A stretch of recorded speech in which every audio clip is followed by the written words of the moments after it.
అందరికీ శ్రీ ఆంజనేయం అండి. నేనైతే ఇవాళ మంగళవారం శ్రీ ఆంజనేయ టెంపుల్కి అయితే మా ఫ్యామిలీ అంతా వెళ్ళామండి.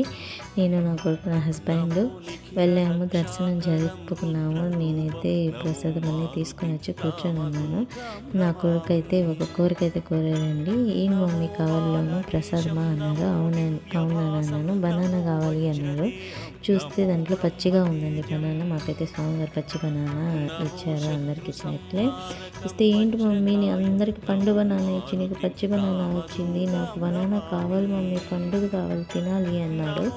నాన్న ఇంటికి వెళ్ళాక నేను ఇంక 2 రోజులు అయితే మగ్గుతుందో తిందు అని చెప్పి అయితే నేను అన్నాను. కాదు ఇప్పుడే కావాలన్నారు. ఇక నిలబడి ఉన్నారు కదండి ఒక స్వామి లాగా. నాకైతే నిజంగా ఆయన వచ్చి నా కొడుకు కోరికను తీర్చారు స్వామి రూపంలో. నా కొడుకు అయితే పండు బనానా దొరికింది. వాడైతే హ్యాపీ. నేనైతే ఈ హ్యాపీలో క్యాప్చర్ చేయడం మర్చిపోయాను.